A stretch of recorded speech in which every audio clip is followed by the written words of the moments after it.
أعوذ بالله من الشيطان الرجيم بسم الله الرحمن الرحيم مركلة إيا جانل مدن حسين إيوه عشر كيني كبرو لغة إنجليز كأفكاغو هويو أو vocabulary English vocabulary with Somali language كسو دوادا عشر كمركة كوبادية مركة لواد با سيدي أول بعادي إنه هيد عشر كينا هالكا أيون نيغسي سعنايا والله نوحا نيغا رجينيا إناد جانل كا سبسكرايب سارتان شيرنا وصميسان أو شير جريسان لايكنا أتسيسان انت كدب بسم الله الرحمن الرحيم كلمة دهر سين كبلا ونعا وحويان lament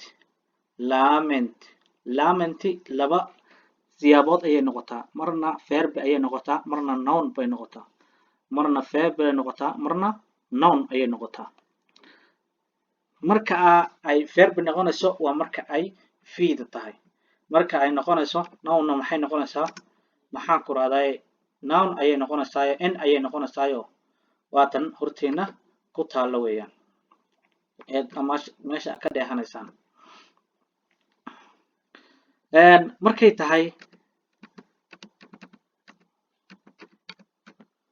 markay tahay maxaan ku raahdaa markay verb noun tahay waxa weeyaan baroor waa taqaanaan waa oohin weeyaan yani oohin waa wax fudud laakiin baroor markay noqoto waa qofku de ilaa oo maxaan ku raahdaa ay murugadu ka tambato baroorto xoog u ooyo ama si calaacal verb markay noqotona waa calaacaleed qofkii calaacalaya baroor calaacal ama si calaacaleed waa isla halkan calaacalidaasi waa markay verbiga tahay markaas qofkii oo xoog u baroorta xoog u ooya calaacala murugooda weeyaan oo murugooda oo maxaan ku raahdaa calaacala ooya ay dhigto ka tambadato murugo la soo dareesto dhibaato hesho markaas daraadeed qofkaasi marka uu calaacalaya ama si uu ooyaya English language markaad ku sheegaysid maxaa dhihi kartaa lament ba oranaysaa lament noun waad adeegsan kartaa verbina waad u adeegsan kartaa kelmaddeena xigta approve waa ficil ama si verb soo noqono maxay macnaheedu noqonaysaa aqbalid ama yeelid waxaad aqbasho ama aad yeesho maxaad aqbalaysaa aad yeelaysaa waxa lagu soo maxaan ku propose ama lagu soo bandhigay ara ama si waxba lagu soo bandhigtay qof wax ku soo bandhigay wixii ayaad aqbashay markaa waad yeeshay markaas waad yeeshay bay kadhiganta waad aqbashay yani wax murumaad kamaad keenin waxaasi waad aqbashay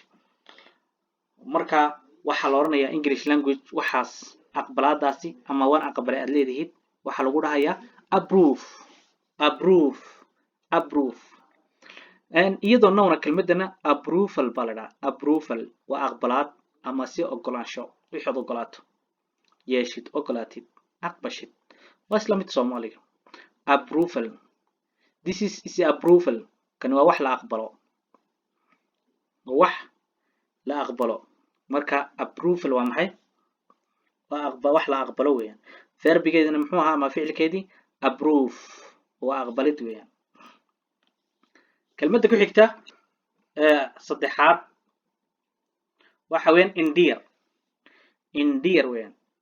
see loo akhrinayaa dear marka hore maxaa la oranayay qaali weeyaan laakiin n markay soo raacdo endear baa loo akhrinayaa endear markaasi verb weeyaan maxay noqonaysaa jecelaysiin qiimo u yeelid qof baad qof uga sheekeynaysaa hebel waa caynkaasoo waa sidaasoo qofkii baad xayisiis ka bixinaysaa advertisement baad ka bixinaysaa qofkii waad xayisiinaysaa intiisa xun ma sheegaysid intiisa fiican ayaad sheegaysaa si qofka kale ugu qanco oo waxa aad leedahay aw maxaan ku raahdaa approval gareeyo ama se u aqbalo oo u ogolaado ayaad maxaan ku raahdaa u sameynaysaa waad u xayisiinaysaa wiil baad qaadaysaa oo gabadh baad uga sheekeynaysaa gabadha aad leedahay hiblay waa caynkan waa gabar caynkan waa gabar wanaagsan waa gabar sharaf leh waa gabar diin leh waa gabar sideeyal baa isdaba dhigaysaa sheeko badan baa isdaba dhigaysaa waad u xayisiinaysaa qofkii markaad qofkii wixii u xayisiiso qofkii muxuu sameeyaa waad jecelaysiinaysaa yani qiimaad ugu yeelaysaa markastuu shaygu qiimeeyaystana waa markastoo dadku ay jecel yihiin markastuu qofku qof qiimo leeyahay waa markastoo dadku ay jecel yihiin oo ixtiraamaan weeyaan marka sidaa daraadeed endear haddii aad doonaysid inaad qof u xayeysiisid ood jeclaysiisid ama siye shay aad xayeysinaysid ood jeclaysiisid inkastoo marka shay iyo qof lagu kala hadlayo ay kala duwan tahayoo advertise baa la isticmaalaa marka maxaan ku rahday la xayeysiinayo waxyaabaha advertisementiga ayaa la isticmaalaa kelmadaas waa xayeysiin laakiin tan oo kale waxaa loo isticmaali karaa aadamaha ama siye bini aadanka soo taqaanaa oo qof adu qiimo ugu yeelaysid marka endearment waa noonkeedii ta hore endear hadday verb ahayd endearment waa maxay waa noonkeedii waa jacayl weeyaan jacaylka haddaad u taqaaneen maxaan ku rahday love tanna iga qaado endearment waa jacayl maadaama ficilkeedu endear ahaa oo jeclaysiin qiimo u yeelid ahaa tanna jacaylkii weyn endearment noonkeedii weyn endearment maxaa loo akhrinayaa kelmaddaasi endearment ayaa loo akhrinayaa kelmadda ku xigta waa master baa loo akhrinayaa maxaa la oranayaa master isku soo ururin weeyaan isku keenid wax aad isku soo ururiso ama bulsho aad isku soo ururiso waa maxay kelmadda waa maxay master waa maxay isku soo ururin ama se isku keenid waxaad isku soo ururiso ood isku keento dad aad meel isku soo ururiso shayal aad soo ururiso wax aduu aad meel isku keento maxaa la dhahayaa master baa la oranayaa waa maxay ingiliishkeeda waa master weeyaan kelmadda u dambaysa oo darsigeena caawa uu ku jiro ugu dambaysa waa maxay conceit waa maxay kelmadda u dambaysa oo ku jooga cashirkeenu caawa maxaa la dhahayaa conceit waaye conceit waa maxay waa iscajabin isla weyni qofkii iscajabiya qofkii oo isweyneeya qofkii oo waxaanu iska dhiga qofkii oo qiime isku yeela qofkii oo maxaan ku rahday isla weynaada isla weynida iyo kibirkana ilaahay ma jecla marka qof muslim ah oo maxaan ku rahday cibaadaysanayo alla ka baqeeyay isma cajabiyo ismana weyneeyo sababtoo ah waxa naga dambeeya waa qabri baa naga dambeeya sadaradeed inaan isweynino iyo inaan istaagtaagniyo inaan cirka sugano rabbi subxaanahu wa tacaala inoogu mutalagelin marka isla weynidu iyo kibirku xaaraan weeyaan waa shay inaga xaaraana inaga xaaraana marka sadaradeed conceit kelmadda waa maxay conceit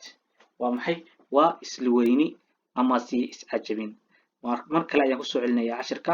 si fiican u eega dushaan kasoo bilaabaynaa lament maxaan idhaahayd lament waxaan idhaahayd lament waa maxay lament waa noun marna waa verbi waa baroor calaacal ama calaacalid approve waa tan approve waa verb iyadu noun maaha laakiin nounkeedu wuu jiraa waan arki doonaa xagga way ku xigtaa approve waa maxay waa aqbalid ama yeelid wixii ood aqbasho aad yeesho lagu soo bandhigay approval waa maxay waa noun weeyaan tan verbiga nounkeedi weeyaan waa aqbalaad ama ogolaansho kelmadda ku xigta waa maxaan ku rahdaa endear waa jeclaysiin qiimo u yeelid xayeysiin qiimeyn weeyaan maxaan ku rahday qofka u qiimayso qiimo ugu yeesho endearmentina waa nounkeedii jacayl weeyaan maadaama tan jeclaysiin ama qiimo u yeelid ahayd tanna waa jacayl master kelmadda ku xigtaana waa maxay waa master waa ficil sidaad u arkaysaan isku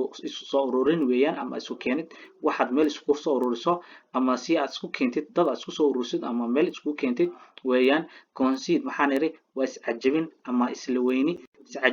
isla weyni oo wax adigoo waxaan ahayn aad wax iska dhigto qiime aad lahayn qiime isku yeesho meel aad taagnayn aad iskaarsiiso weeyaan intaas ayuu walaalayaal caawa cashirkeenu ku dhan yahay waxaan rajaynayaa inaad channelka like iyo subscribe-ka iyo shareta intaba aad